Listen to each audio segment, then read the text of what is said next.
10 বছরের দীর্ঘ সংগ্রাম আর অদম্য ইচ্ছাশক্তির পর আইপিএস অফিসারের ইউনিফর্ম গায়ে চড়িয়ে গ্রামের চেনা মাটিতে ফিরে এলেন স্বামী। কিন্তু তার তালাকশুদা স্ত্রী তখন প্রখর রোদে ক্ষেতের মাঠে মজুরির কাজ করে ক্লান্ত শরীরে ঘাম ঝরাচ্ছিলেন।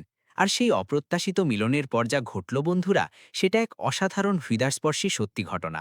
উত্তরপ্রদেশের বলরামপুর জেলার মধুপুর গ্রামের, যেখানে মধুপুর গ্রামে এক সাধারণ ঘরের আঙিনায় বসে অরবিন্দ প্রতাপ সিং তার হাতে একটা পুরনো বই ধরে কিছু ভাবছিলেন। অরবিন্দের মুখে এক অদ্ভুত ধরনের গম্ভীরতা ফুটে উঠত। গ্রামের অন্য ছেলেদের মতো সে সারাদিন চৌপালে বসে গল্প করার মতো ছিল না। তার মনে একটাই স্বপ্ন ছিল, একদিন বড় অফিসার হওয়া। কিন্তু সেই স্বপ্নের মাঝে সবচেয়ে বড় বাধা ছিল দারিদ্র্য। অরবিন্দের বাবা রাজকিশোর সিং ছোট কৃষক ছিলেন। সামান্য জমি ছিল, যা দিয়ে কোনো মতে ঘর চলত। মা সরলা দেবী প্রতিদিন ভগবানের কাছে এই প্রার্থনা করতেন যে তাদের ছেলের জীবন তাদের চেয়ে ভালো হোক। ওই বছর গ্রামে আরেকটা খুশখবর এলো। রাজকিশোর সিং তার ছেলের বিয়ে ঠিক করে দিলেন। মেয়েটি পাশের গ্রাম ভদ্রপুরের ছিল, নাম ছিল অনুরাধা। অনুরাধা খুব বেশি পড়াশুনো করা ছিল না, কিন্তু তার স্বভাবে একটা সাদাসিধে ভাব ছিল, যা প্রথম নজরে সবার পছন্দ হয়ে যেত। তার বাবা হরিবংশ সাধারণ কৃষক ছিলেন, আর মা কলাবতী দেবী খুব শান্ত স্বভাবের মহিলা ছিলেন। যখন অরবিন্দ প্রথমবার অনুরাধার সাথে দেখা করল, তখন সে খুব বেশি কিছু বলল না। শুধু এতটুকু জিজ্ঞাসা করল, তুমি যদি আমি আরও পড়াশোনা করি তাহলে কোনো অসুবিধা তো হবে না?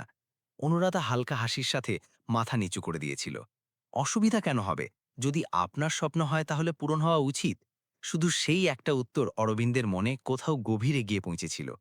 কয়েকদিন পর পুরো গ্রামের সামনে অরবিন্দ আর অনুরাধার বিয়ে হয়ে গেল। বিয়ে খুব সাধারণ ছিল, না কোনো বড় প্যান্ডেল, না কোনো শোরগোল। কিন্তু সেদিন দুজনের মনে অনেক স্বপ্ন ছিল। অনুরাধা যখন প্রথমবার শ্বশুরবাড়ি এলো, তখন সে দেখল ঘর খুব বড় নয়, মাটির আঙিনা, দুটো ছোট ঘর আর একটা পুরনো রান্নাঘর। কিন্তু সেই ঘরে একটা আপনত্ব ছিল। সরলা দেবী তাকে মেয়ের মতো আপন করে নিলেন। আর রাজকিশোর সিংও প্রথম সন্ধ্যাতেই তাকে বললেন, বেটি, আমাদের ঘরে খুব বেশি কিছু নেই, কিন্তু ইজ্জাত আর সততা সবসময় মিলবে। অনুরাধা হেসে মাথা নিচু করে দিল। বিয়ের পরের কয়েক মাস খুব ভালো কাটল। অরবিন্দ দিনে বাবার সাথে খেতে কাজ করত, আর রাতে পড়াশোনা করত। অনুরাধা চুপচাপ তার জন্য চা বানিয়ে রেখে দিত, আর অনেকবার দেরি রাত পর্যন্ত জেগে থাকত। এক রাতে যখন অরবিন্দ বই পড়ছিল, তখন অনুরাধা আস্তে করে জিজ্ঞাসা করল, আপনি এত পড়েন কেন? অরবিন্দ বই বন্ধ করে দিল। কারণ আমি চাই যে একদিন মা বাবাকে আর মেহনত না করতে হয়, আর লোকে তাদের কৃষক বলে ছোট করে না দেখে। অনুরাধা প্রথমবার তার মুখটা গভীর করে দেখেছিল। সেই রাতে তার বোঝা গেল যে তার স্বামীর স্বপ্ন কত বড়।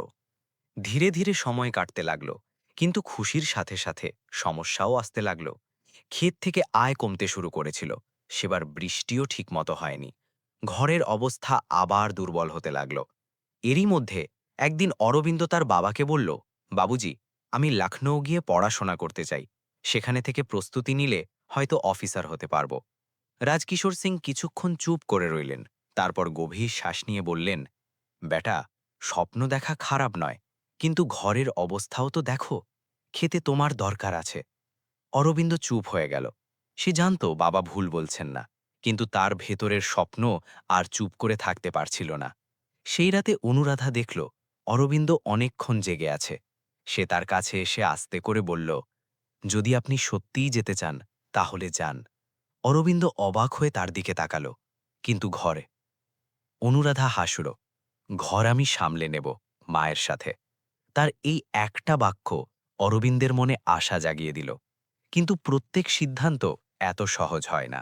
কয়েকদিন পরই অনুরাধার মায়ের বাড়িতে এই কথা পৌঁছল যে অরবিন্দ পড়াশোনার জন্য শহরে যেতে চায়। তার বড় ভাই দীপেশ এটা শুনেই রেগে গেল। মানে আমার বোন এখানে গরিবিতে থাকবে আর সে শহরে পড়াশোনা করবে? সেদিনই সে তার বাবা হরিবংশকে বলল, বাবুজি, এটা ঠিক নয়। বোনের জীবনও তো কোনো জিনিস। ধীরে ধীরে এই কথা দুই পরিবারের মধ্যে আলোচনার বিষয় হয়ে উঠল। মায়ের বাড়ির লোকদের মনে হতে লাগলো অরবিন্দ তার দায়িত্ব থেকে পালাতে চায়, আর শ্বশুরবাড়ির লোকদের মনে হতে লাগলো মায়ের বাড়ির লোকেরা তাদের গরিবীর মজা ওড়াচ্ছে। ছোট ছোট কথা এখন ঝগড়ায় পরিণত হতে লাগলো। অরবিন্দ অনেকবার বোঝানোর চেষ্টা করত, কিন্তু যখন পরিবারের মধ্যে অহংকার চলে আসে, তখন সত্যি কথাও কারো কানে যায় না। একদিন মায়ের বাড়ি থেকে দীপেশ সোজা মধুপুরে চলে এলো। তার গলা পুরো আঙিনায় গুঞ্জন করছিল, যদি পড়াশোনাই করতে হয় তাহলে বিয়ে করল কেন? অরবিন্দ চুপচাপ দাঁড়িয়ে রইল। রাজকিশোর সিংহের মুখ রাগে লাল হয়ে গেল। সরলা দেবী বারবার দুজনকে শান্ত করার চেষ্টা করছিলেন। অনুরাধা এক কোণে দাঁড়িয়ে সব দেখছিল। তার মনে ভয় নামতে লাগল। সে অনুভব করছিল যে একটা ছোট স্বপ্ন এখন বড় ঝড়ে পরিণত হচ্ছে।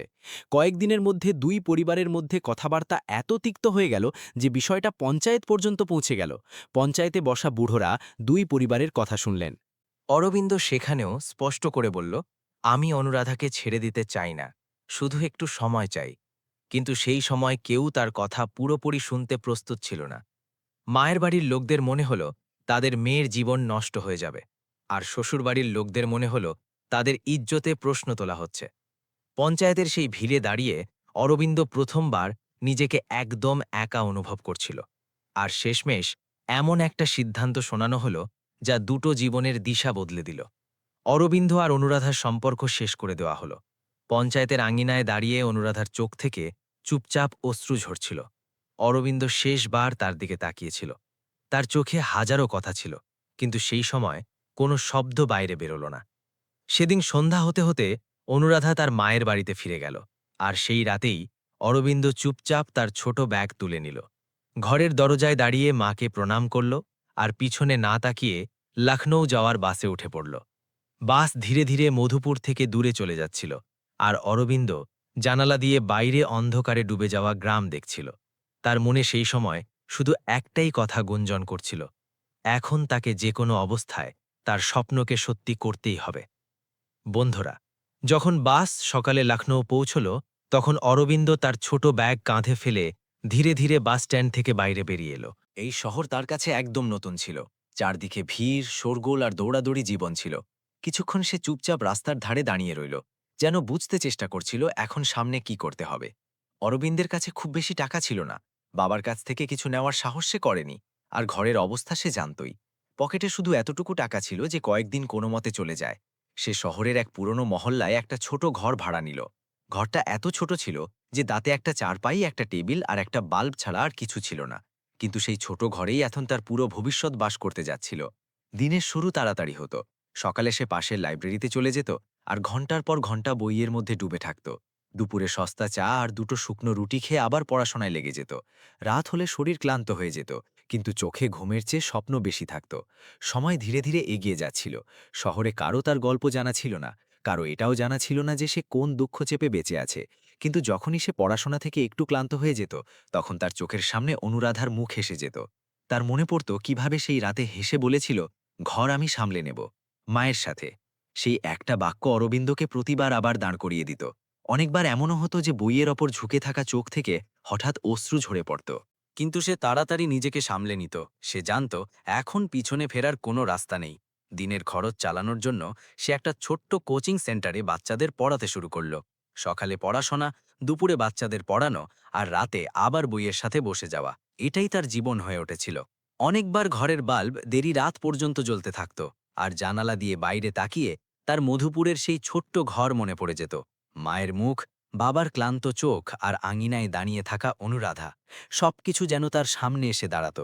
কিন্তু প্রতিবার সে নিজের মনকে বোঝাত যে যদি তাকে সবকিছু বদলাতে হয়, তাহলে এই সংগ্রাম সহ্য করতেই হবে। উধার মধুপুরেও জীবন থেমে দাঁড়িয়েছিল না। অনুরাধা তার মায়ের বাড়িতে ছিল, কিন্তু তার জন্য সেখানেও সবকিছু সহজ ছিল না। বাবা হরিবংশের শরীর ধীরে ধীরে খারাপ হতে লাগল। ক্ষেত আগে থেকেই দুর্বল ছিল, আর ঘরের দায়িত্ব হঠাৎ বেড়ে গিয়েছিল। অনুরাধা সকাল সকাল উঠে ঘরের কাজ করত, তারপর খেতে হাত লাগাত, আর সন্ধ্যায় ক্লান্ত হয়ে ফিরে আসত। অনেকবার গ্রামের মহিলারা নিজেদের মধ্যে কথা বলতে বলতে তার পাশ দিয়ে যেত, আর আস্তে গলায় কিছু বলে দিত। অনুরাধা শুনেও না শোনার ভান করত। তার মনে শুধু একটাই কথা থাকত, যা হবার ছিল তা হয়ে গেছে। সময়ের চল কারোর জন্য থেমে থাকে না। 1 বছর কেটে গেল, তারপর দ্বিতীয় বছরও চলে গেল। অরবিন্দ লাগাতার পড়াশোনা করতে থাকল। সে প্রথমবার পরীক্ষা দিল, কিন্তু সাফল্য মিলল না। সেদিন রাতে সে তার ঘরে অনেকক্ষণ চুপ করে বসে রইল। তার সামনে বই খোলা পড়েছিল, কিন্তু চোখ কোথাও দূরে দেখছিল। কিছুক্ষণ পর সে আস্তে করে বই বন্ধ করল আর নিজেকে বলল, হার মানা তার ক্ষমতাই নেই। পরের দিন থেকেই সে আবার পড়াশোনা শুরু করে দিল। তার জীবনে এখন একটাই রাস্তা ছিল, সংগ্রাম আর মেহনত। দ্বিতীয়বার যখন সে পরীক্ষা দিল, তখন ফলাফল একটু ভালো এলো, কিন্তু গন্তব্য এখনো দূরে ছিল। অনেকবার এমন লাগতো যেন সব শক্তি শেষ হয়ে যাচ্ছে। কিন্তু তারপর তার বাবার ঝুঁকে পড়া পিঠ মনে পড়ে যেত। আর মায়ের চোখের আশা দেখা যেত। ধীরে ধীরে বছরের পর বছর কেটে যেতে লাগল। প্রতি বছর তার ভেতরের ধৈর্য আরও শক্তিশালী হয়ে উঠছিল। শহরের রাস্তায় হাঁটতে হাঁটতে এখন সে আগের সেই ঘাবড়ে যাওয়া ছেলেটা ছিল না। তার চালে এক অদ্ভুত আত্মবিশ্বাস এসে গিয়েছিল। এদিকে মধুপুরে অনুরাধার জীবনও লাগাতার বদলে যাচ্ছিল। বাবার অসুস্থতায় ঘরের অবস্থা আরও দুর্বল হয়ে গিয়েছিল। অনেকবার তাকে অন্যদের খেতেও কাজ করতে হতো। রোদে কাজ করতে করতে তার হাত খসখসে হয়ে গিয়েছিল। কিন্তু তার মুখে শান্তি সেই রকমই ছিল। মা কলাবতী দেবী অনেকবার তাকে দেখে চুপচাপ চোখের জল মুছে নিতেন। তাদের জানা ছিল যে তাদের মেয়ে অনেক কিছু চুপচাপ সহ্য করে নিয়েছে। কিন্তু অনুরাধা কখনো কারো কাছে অভিযোগ করত না। সে শুধু নিজের কাজ করে যেত আর সন্ধ্যায় ক্লান্ত হয়ে ঘরে ফিরে আসত।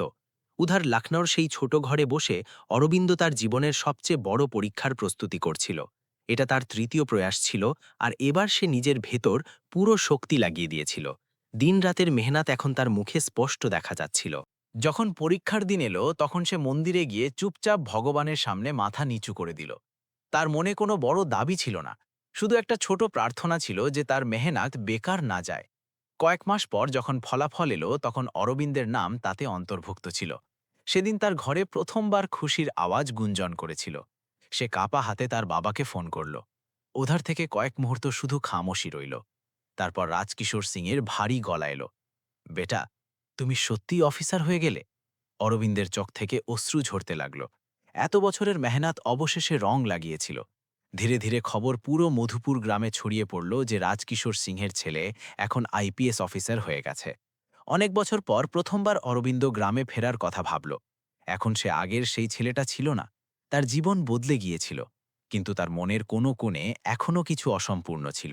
একটা এমন সম্পর্ক যাকে সময় আর পরিস্থিতি ভেঙে দিয়েছিল, কিন্তু যার স্মৃতি কখনো পুরোপুরি শেষ হয়নি। বন্ধুরা, পরের দিনই অরবিন্দ ঘরের উদ্দেশ্যে বেরিয়ে পড়ল। ট্রেনের জানালার পাশে বসে সে অনেক বছর পর মধুপুরে ফিরছিল।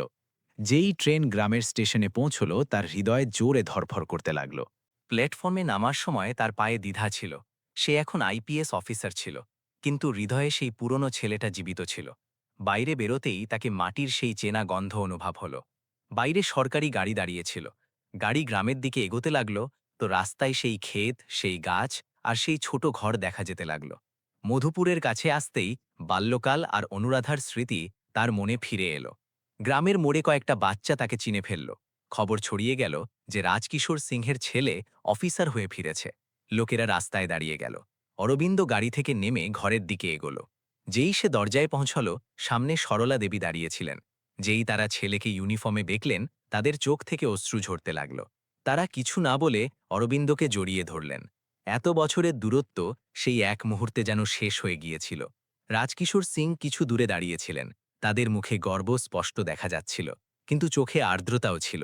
তারা আস্তে করে বললেন, বেটা, তুমি আমাদের মাথা উঁচু করে দিয়েছ। অরবিন্দ ঝুঁকে তাদের পা ছুঁয়ে দিল। সেই মুহূর্তে তার মনে এক অদ্ভুত শান্তি ছিল, কিন্তু সেই শান্তির পিছনে কোথাও না কোথাও এক অসম্পূর্ণতাও লুকিয়েছিল। ঘরের আঙিনায় বসে সে মা বাবার সাথে অনেক দিন পর ভালোভাবে কথা বলল। গ্রামের লোকেরাও আসতে লাগল, অভিনন্দন দিতে লাগল। সবাই তাকে দেখে খুশি ছিল। কিছুক্ষণ পর যখন ভিড় কমল, তখন অরবিন্দ আঙিনার কোণে বসে গেল। তার নজর সেই রাস্তায় চলে গেল যা ক্ষেতের দিকে যায়। সেই রাস্তা যেখান থেকে একসময় অনুরাধা মায়ের বাড়ি গিয়েছিল। এত বছর পর সে আস্তে করে মাকে জিজ্ঞাসা করল, মা, অনুরাধা কেমন আছে? সরলা দেবী কিছুক্ষণ চুপ করে রইলেন। তারপর বললেন, বেটা, তার জীবন সহজ ছিল না। তারা বললেন যে বাবার অসুস্থতা আর দুর্বল অবস্থার কারণে এখন অনুরাধা খেতে কাজ করে ঘর চালাতে হাত লাগায়। এটা শুনতেই অরবিন্দের মনে গভীর যন্ত্রণা উঠল। সন্ধ্যা নামছিল। কিছুক্ষণ পর অরবিন্দ চুপচাপ ঘর থেকে বেরিয়ে ক্ষেতের পথে হাঁটতে লাগল। হাওয়ায় মাটির গন্ধ ছিল আর গমের ক্ষেত দুলছিল। কিছুটা দূরে তাকে খেতে কাজ করতে লোক দেখা গেল। মহিলারা ফসল কাটছিল। তখনই তার নজর এক মহিলার উপর স্থির হয়ে গেল। মাথায় পুরনো দুপাট্টা, হাতে মাটি ঝুঁকে কাজ করছিল। অরবিন্দের পা অনিচ্ছায় তার দিকে এগোতে লাগল। যতই সে কাছে আসছিল, তার হৃদয় আরও জোরে ধরফর করছিল। সেই মহিলা হয়তো পায়ের আওয়াজ অনুভব করল, আর ধীরে ধীরে সোজা হয়ে দাঁড়িয়ে গেল। সে কপালের ঘাম মুছে সামনে তাকাল। সেই মুহূর্তে সময় যেন কয়েক মুহূর্তের জন্য থেমে গেল। অরবিন্দের চোখ সেই মুখের ওপর স্থির হয়ে গেল, যাকে সে কখনো ভুলতে পারেনি। রোদে দাঁড়িয়ে সেই মহিলা আর কেউ নয়, অনুরাধা ছিল। অনুরাধাও কয়েক মুহূর্ত তাকে দেখতে থাকল। তার মুখে অবাক ভাব স্পষ্ট দেখা যাচ্ছিল। এত বছর পর হঠাৎ সামনে দাঁড়িয়ে থাকা সেই মানুষটাকে চিনতে তার এক মুহূর্ত লাগল, কিন্তু পরের এক মুহূর্তেই তার চোখে চেনার ঝলক এলো। অরবিন্দ ইউনিফর্মে দাঁড়িয়েছিল আর অনুরাধা মাটিতে মাখা হাত নিয়ে খেতে দাঁড়িয়েছিল। দুজনের মাঝে অনেক বছরের দূরত্ব দাঁড়িয়েছিল, কিন্তু সেই মুহূর্তে যেন সবকিছু একসাথে সামনে চলে এলো। কয়েক মুহূর্ত দুজনের কেউ কিছু বলল না। হাওয়া হালকা হালকা বইছিল আর ক্ষেতের শীষ ধীরে ধীরে দুলছিল। অরবিন্দ অনুভব করল তার ভেতরে শব্দ যেন কোথাও আটকে গেছে। সে বুঝতে পারছিল না এত বছর পর কি বলবে। উধার অনুরাধার চোখেও অনেক অনুভূতি একসাথে দেখা যাচ্ছিল, অবাক, সংকোচ আর কোথাও খুব গভীরে লুকিয়ে থাকে এক পুরনো স্মৃতি। অরবিন্দ আস্তে করে এক পা এগিয়ে এলো। তার ঠোঁট যেন কিছু বলার জন্য খুলল, কিন্তু শব্দ এখনো বাইরে বেরোল না। অনুরাধাও নিজের হাত থেকে মাটি ঝেড়ে শান্ত চোখে তার দিকে তাকালো। সেই মুহূর্তে দুজনের মাঝে যে নীরবতা ছিল, তাতে বছরের গল্প লুকিয়েছিল। আর সেই নীরবতার মাঝেই অরবিন্দ প্রথমবার আস্তে গলায় তার নাম নিল। অনুরাধা অরবিন্দের আস্তে গলা ক্ষেতের শান্ত হাওয়ায় গুঞ্জন করে উঠল। এত বছর পর কেউ অনুরাধার নাম সেই পুরনো আপনত্ব দিয়ে নিয়েছিল। অনুরাধা কয়েক মুহূর্ত সেখানেই দাঁড়িয়ে রইল। হাতে মাটি ছিল, কপালে ঘাম আর চোখে গভীর নীরবতা। সে দুপাট্টা ঠিক করল আর অরবিন্দের দিকে তাকিয়ে রইল। দুজন চুপ ছিল, কিন্তু সেই নীরবতায় বিগত 10 বছর লুকিয়েছিল। অরবিন্দ তাকে দেখতে থাকল। একসময় এই অনুরাধা তার ঘরের আঙিনায় চা বানাত আর দেরি রাত পর্যন্ত তার পড়াশোনার অপেক্ষা করত। আজ সেই অনুরাধা ক্ষেতের মাটিতে দাঁড়িয়েছিল। তার হাত খসখসে হয়ে গিয়েছিল। অরবিন্দের মনে হালকা যন্ত্রণা উঠল। সে আস্তে করে জিজ্ঞাসা করল, তুমি এখানে কাজ করো? অনুরাধা মাথা হেলাল। ঘর চালানোর জন্য করতে হয়। অরবিন্দ কিছুক্ষণ চুপ করে রইল, তারপর আস্তে করে বলল, আমার জানা ছিল না তোমার জীবন এত বদলে গেছে। অনুরাধা হালকা করে হাসল। জীবন সবাইকে বদলে দেয়। কিছুক্ষণ পর অরবিন্দ জিজ্ঞাসা করল, তুমি খুশি আছো? অনুরাধা সোজা উত্তর দিল না, শুধু এতটুকু বলল, যা মেলে তাতেই বেঁচে থাকা শিখে নিতে হয়। অরবিন্দ মাথা নিচু করে নিল। তার মনে হলো তার সামনে দাঁড়িয়ে থাকা এই মেয়েটাই তার জীবনের সবচেয়ে বড় সত্যি। কিছুক্ষণ পর অনুরাধা নিজেই বলল, গ্রামের সবাই জেনে গেছে যে আপনি অফিসার হয়ে গেছেন। অরবিন্দ আস্তে করে বলল, কিন্তু এসব হওয়ার পরেও কিছু জিনিস সেই রকমই থেকে যায়। অনুরাধা তার দিকে তাকালো, কিন্তু কিছু বলল না। হয়তো সে বুঝতে পারছিল অরবিন্দ কি বলতে চায়।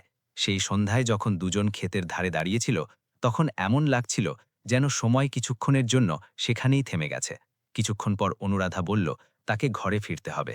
সন্ধ্যা নামতে শুরু করেছিল, আর বাকি মজুররাও নিজেদের রাস্তায় চলে যাচ্ছিল।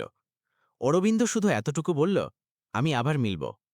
অনুরাধা কোনো উত্তর দিল না, শুধু আস্তে করে মাথা নিচু করে নিল আর নিজের ঘরের দিকে চলে গেল। অরবিন্দ সেখানে কিছুক্ষণ দাঁড়িয়ে তাকে যেতে দেখল।